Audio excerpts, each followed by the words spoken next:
हे मानव, तू जिस यक्षिणी से डरता है वो कोई भटकती आत्मा नहीं, मेरी ही एक शक्ति है। मैं किसी की दासी नहीं, लेकिन महादेव की आज्ञा में बंधी हूँ। मैं वही करती हूँ जो वो मुझसे करवाना चाहते हैं। तुम मुझे ढूंढने नहीं आए हो, तुम्हारी इच्छा ने मुझे बुलाया है। अब देखना ये है तुम इस परीक्षा के योग्य हो भी या नहीं। तुम सच जानना चाहते हो ना कि यक्षिणी क्या है और कैसे काम करती है, तो इस कहानी को पूरा देखो, क्योंकि हर सच अंत में ही सामने आता है। लोग कहते हैं यक्षिणी खतरनाक होती है, वो इंसान को अपने वश में कर लेती है और उसकी जिंदगी बर्बाद कर देती है। लेकिन क्या होगा अगर मैं आपसे कहूं कि सच्चाई इससे बिल्कुल अलग है?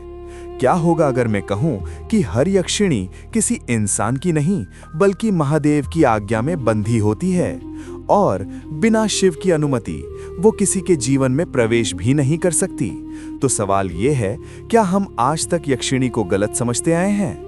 हमारी दुनिया सिर्फ वही नहीं है जो हम देख सकते हैं। इसके पीछे एक और संसार है, ऊर्जा का संसार, अदृश्य शक्तियों का संसार, जहां पर कुछ शक्तियां हमारी रक्षा करती हैं और कुछ हमें परखती हैं। और इन्हीं शक्तियों में से एक है यक्षिणी। जब भी यक्षिणी का नाम आता है तो हमारे दिमाग में एक डरावनी तस्वीर बनती है, लाल साड़ी में एक रहस्यमयी स्त्री जो रात में दिखाई देती है और इंसान को अपने जाल में फंसा लेती है। लेकिन ये सिर्फ आधी सच्चाई है, क्योंकि यक्षिणी सिर्फ एक डर नहीं है बल्कि एक शक्ति है। एक ऐसी शक्ति जो प्रकृति से जुड़ी है, ऊर्जा से जुड़ी है और महादेव से जुड़ी है। इस ब्रह्मांड में अगर कोई एक शक्ति है जो हर चीज को नियंत्रित करती है तो वो है लॉर्ड शिवा, महादेव, जिन्हें पशुपतिनाथ कहा जाता है, यानी सभी जीवों के स्वामी, और भूतेश्वर कहा जाता है, यानी सभी अदृश्य शक्तियों के स्वामी। इसका मतलब इस संसार में जितनी भी अदृश्य शक्तियां हैं, चाहे वो यक्ष हों, गंधर्व हों या यक्षिणियां, सब महादेव के अधीन हैं। अब जरा इस बात को ध्यान से समझिए। ये ब्रह्मांड एक सिस्टम पर चलता है जहां हर शक्ति का एक स्थान है। सबसे ऊपर महादेव, फिर उनके अधीन अलग अलग शक्तियां, और यक्षिणियां इस सिस्टम का एक हिस्सा हैं, ना कि कोई स्वतंत्र शक्ति। यानी यक्षिणी कोई बेकाबू आत्मा नहीं है, बल्कि एक नियंत्रित ऊर्जा है जिसे खुद महादेव नियंत्रित करते हैं। तो फिर सवाल उठता है, अगर वो नियंत्रित हैं तो फिर लोग उनसे डरते क्यों हैं? क्योंकि इंसान हमेशा उस चीज से डरता है जिसे वो समझ नहीं पाता, और यक्षिणी एक ऐसी शक्ति है जो इंसान को उसके अंदर की सच्चाई से मिलवाती है। और यही कारण है कि हर किसी को यक्षिणी दिखाई नहीं देती और हर कोई उसकी शक्ति को सहन नहीं कर पाता। लेकिन असली सवाल अभी बाकी है, यक्षिणी आखिर है कौन? वो कुछ लोगों के सामने प्रकट होती है और कुछ के सामने नहीं। और सबसे बड़ा सवाल, क्या सच में यक्षिणी इंसान की मदद भी कर सकती है? पिछले भाग में आपने जाना, यक्षिणी कोई बेकाबू आत्मा नहीं बल्कि महादेव के अधीन एक शक्ति है। लेकिन अब सबसे बड़ा सवाल, आखिर यक्षिणी होती कौन है? क्या वो देवता है या फिर कोई भटकती हुई शक्ति? प्राचीन ग्रंथों में यक्ष और यक्षिणियों का वर्णन प्रकृति की शक्तियों के रूप में किया गया है। ये शक्तियां जंगलों में रहती हैं, नदियों, पर्वतों, वृक्षों से जुड़ी होती हैं और प्रकृति के संतुलन को बनाए रखती हैं। और इन्हीं में से एक है यक्षिणी। यक्षिणी को हमेशा अत्यंत सुंदर, आकर्षक और रहस्यमयी बताया गया है। लेकिन उसकी सुंदरता सिर्फ बाहरी नहीं होती, वो एक ऊर्जा है जो इंसान के मन को, उसकी भावनाओं को और उसके विचारों को प्रभावित कर सकती है। लेकिन यहाँ एक बहुत बड़ा रहस्य छुपा है। यक्षिणी का असली काम किसी को नुकसान पहुंचाना नहीं है, बल्कि वो एक परीक्षक है। वो इंसान की परीक्षा लेती है, उसकी इच्छाओं की, उसके धैर्य की और उसके मन की। अब सवाल आता है कि हर किसी को यक्षिणी क्यों नहीं दिखाई देती? क्योंकि यक्षिणी किसी को रैंडम नहीं चुनती। वो सिर्फ उसी इंसान के सामने आती है जिसके अंदर कोई गहरी इच्छा हो, कोई अधूरा सपना हो या कोई आंतरिक कमजोरी हो। यानी यक्षिणी आपको नहीं चुनती, बल्कि आपकी इच्छा, आपकी ऊर्जा उसे आपकी ओर खींचती है और फिर वो आपके सामने आती है, लेकिन मदद करने के लिए नहीं, आपको परखने के लिए। वो आपको देती है लालच, आकर्षण, आसान रास्ता और देखती है क्या आप अपने लक्ष्य के लिए अपनी समझ खो देते हैं, क्या आप सही और गलत के बीच फर्क कर पाते हैं। यक्षिणी आपको गिराती नहीं है, वो सिर्फ मौका देती है गिरने का। और अगर इंसान खुद को संभाल ले तो वही शक्ति उसकी मदद भी कर सकती है। यही कारण है कि कुछ साधकों के लिए यक्षिणी एक सहायक शक्ति भी बन जाती है। वो उन्हें ज्ञान देती है, मार्ग दिखाती है और उनकी साधना को आगे बढ़ाती है।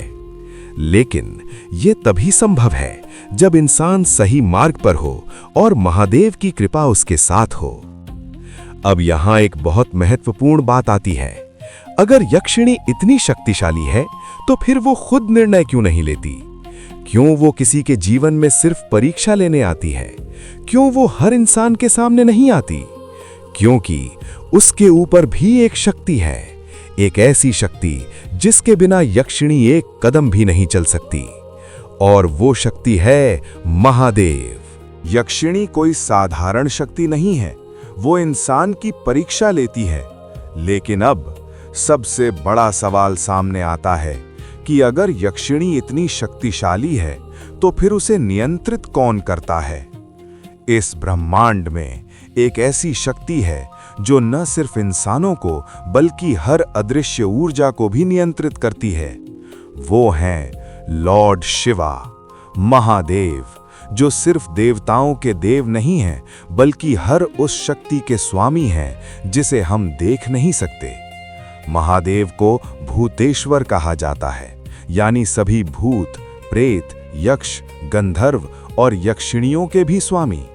इसका मतलब यक्षिणी कोई स्वतंत्र शक्ति नहीं है, वो महादेव की सेना का एक हिस्सा है। इस ब्रह्मांड में सब कुछ एक व्यवस्था में चलता है। सबसे ऊपर महादेव, उनके नीचे अलग अलग शक्तियां, और उन्हीं में से एक हैं यक्षिणी, जो प्रकृति की ऊर्जा को संभालती हैं और इंसानों की परीक्षा लेती हैं। अब यहां आता है इस पूरे रहस्य का सबसे बड़ा सच। यक्षिणी कोई दुश्मन नहीं है, बल्कि एक द्वार यानी गेटवे है, एक ऐसी शक्ति जो आपको सीधे भगवान तक नहीं जाने देती, पहले आपको परखती है। हर इंसान भगवान तक नहीं पहुंच सकता, पहले उसे अपने अंदर के लालच, डर और कमजोरी को जीतना पड़ता है, और यक्षिणी उसी परीक्षा का हिस्सा है। यही कारण है कि ज्यादातर लोग यक्षिणी के सामने असफल हो जाते हैं, क्योंकि वो उसकी सुंदरता में खो जाते हैं, उसके लालच में फंस जाते हैं और अपनी समझ खो देते हैं। और यही सबसे बड़ा नियम है, बिना महादेव की अनुमति कोई भी यक्षिणी किसी की मदद नहीं कर सकती। और अगर कोई इंसान जबरदस्ती इस शक्ति को पाना चाहता है तो वही शक्ति उसके लिए विनाश बन जाती है।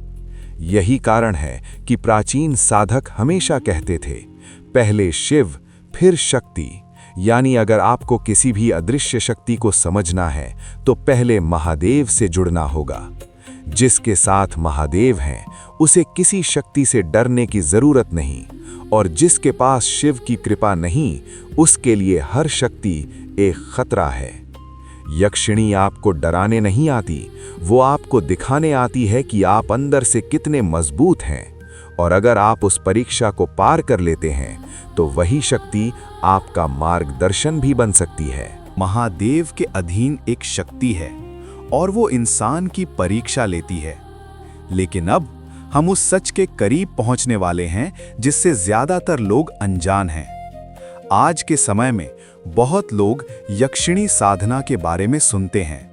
कोई कहता है इससे धन मिलता है, कोई कहता है इससे शक्ति मिलती है, और कुछ लोग तो ये भी कहते हैं कि यक्षिणी इंसान की हर इच्छा पूरी कर देती है।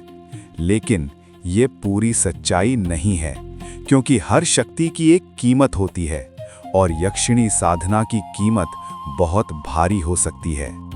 सबसे पहले ये समझना जरूरी है कि ये मार्ग हर किसी के लिए नहीं है।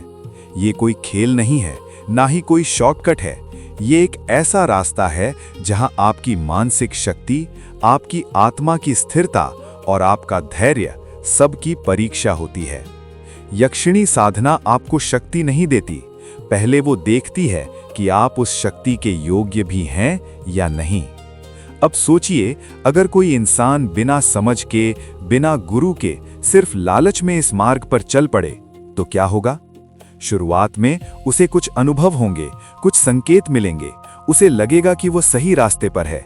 लेकिन धीरे धीरे उसका मन अस्थिर होने लगेगा, उसे अजीब अजीब सपने आने लगेंगे, उसे लगेगा कि कोई उसे देख रहा है।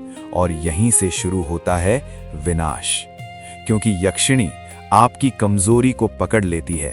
आपका डर, आपका लालच, आपकी इच्छाएं सब उसके सामने खुल जाती हैं और फिर वो आपको वही दिखाती है जिससे आप सबसे ज्यादा प्रभावित होते हैं।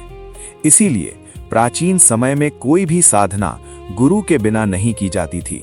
गुरु सिर्फ ज्ञान नहीं देता, वो आपको बचाता भी है, आपको सही दिशा दिखाता है और आपको उस शक्ति से संभाल कर मिलवाता है। और सबसे बड़ा नियम जिसे लोग भूल जाते हैं, बिना लॉर्ड शिवा की अनुमति कोई भी साधना सफल नहीं हो सकती, चाहे वो यक्षिणी हो या कोई और शक्ति। जिसे शिव की कृपा नहीं मिली, उसके लिए हर शक्ति एक परीक्षा नहीं, एक सजा बन जाती है।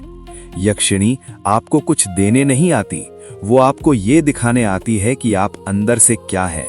अगर आप मजबूत हैं तो वो आपकी मदद करेगी, और अगर आप कमजोर हैं तो वही शक्ति आपका पतन भी बन सकती है। इसीलिए इस मार्ग को समझना जरूरी है, ना कि अंधाधुंध अपनाना, क्योंकि हर रहस्य हर किसी के लिए नहीं होता। अब तक आपने जाना, यक्षिणी कोई भटकती आत्मा नहीं है, वो एक शक्ति है जो महादेव के अधीन काम करती है। वो इंसान को डराने नहीं बल्कि उसे परखने आती है। लेकिन अब सबसे बड़ा सवाल, क्या हमें यक्षिणी से डरना चाहिए या फिर हम उसे गलत समझ रहे हैं? सच ये है, इंसान हमेशा उस चीज से डरता है जिसे वो समझ नहीं पाता, और यक्षिणी एक ऐसी शक्ति है जिसे हमने कहानियों में, डर में और गलत धारणाओं में छुपा दिया। लेकिन असल में यक्षिणी एक परीक्षक है, एक रक्षक है और एक द्वार है। वो आपको रोकती नहीं है, वो सिर्फ ये देखती है कि आप उस रास्ते के योग्य हैं या नहीं। क्योंकि भगवान तक पहुंचना आसान नहीं है। हर इंसान उस स्तर तक नहीं पहुंच सकता जहां उसका मन पूरी तरह शुद्ध हो, उसकी इच्छाएं नियंत्रित हों और उसका लक्ष्य साफ हो। इसलिए रास्ते में कुछ शक्तियां रखी गई हैं जो इंसान को परखती हैं, और यक्षिणी उन्हीं में से एक है। लेकिन यहाँ एक सबसे बड़ी सच्चाई है जिसे समझना बहुत जरूरी है। अगर आप लॉर्ड शिवा के भक्त हैं, अगर आपका मन सच्चा है, अगर आपकी भक्ति शुद्ध है, तो आपको किसी भी शक्ति से डरने की जरूरत नहीं है। क्योंकि जहां शिव है वहां डर नहीं होता, और जहां डर है वहां अभी भी शिव तक पहुंच बाकी है। यक्षिणी आपको नुकसान पहुंचाने नहीं आती, वो आपको दिखाने आती है कि आप अंदर से कितने मजबूत हैं। वो आपको रोकती नहीं है, वो आपको तैयार करती है। और जब आप उस परीक्षा को पार कर लेते हैं, जब आपका मन स्थिर हो जाता है, जब आपकी इच्छाएं नियंत्रित हो जाती हैं, तब वही शक्ति जो पहले आपको परख रही थी, अब आपका मार्ग खोल देती है। यक्षिणी डराने वाली नहीं है, वो तो बस एक द्वार है जिसके पार खुद महादेव खड़े हैं। सवाल ये नहीं है कि यक्षिणी कौन है, सवाल ये है कि आप उस द्वार को पार करने के लिए तैयार हैं। अगर आपको ये ज्ञान नया लगा तो इस वीडियो को जरूर शेयर करें और कमेंट में लिखें हर हर महादेव, ताकि ये ज्ञान और लोगों तक पहुंच सके।